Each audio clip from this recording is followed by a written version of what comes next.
На 4 јуни годинава Бека Стивенс и Секрет Трио ја објавија песната Окото по текст на нашиот поет Никола Маџиров.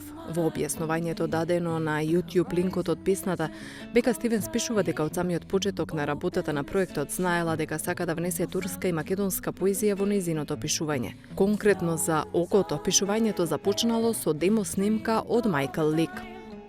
Оригиналното демо на Майк беше насловено Крози Шоут, затоа што тој сметаше дека звучи како нешто што Дејвид Кросби ќе го напише на гитара. Го слушав непрекинато додека пребарував на интернет модерни македонски поети, што ми се допаѓа. Најдов дека поезијата и стилот на Никола Маџиров навистина ми зборуваат. Неговата поема Окото ме закочи веднаш. Го имаше вистинското расположение, боја, чувство и должина. Во разговор за ТВ канал ВИС, Маџиров вели дека песната дошла како непредвидливо затворање на еден круг на слични сензибилитети и азбуки на размислувањето. Композиторот на мелодијата, Майкл Лик и неговите снарки папи, биле дел од неговиот секојдневен свет на звуците, исто како и музиката на коавторката Бека Стивенс, било да се тоа нејзините соло, албуми или концерти, или пак оние со снарки папи или со Джейкоб Колиер.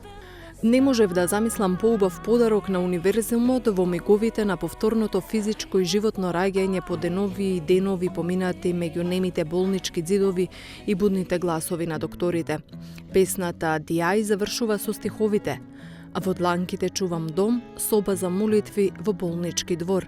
Верувам во будење пред отворање на очите. Верувам да ја слушнев мелодијата пред да ја напишам песната, би ги напишал истите стихови", вели Маџиров. Инаку номинираната за Греми 2021 Бека Стивенс и Секрет Трио изведуваат оригинални дела и традиционални мелодии, кои се фузија на микротоналитети, импровизации на Блискиот Исток, танцовите ритми на Балканот и елементи на џез, рок, класична и светска музика. Во Секрет Трио членува и македонскиот кларинетист Исмаил Лумановски. Секрет Трио има настапувано на најпрестижните концертни сали во Турција.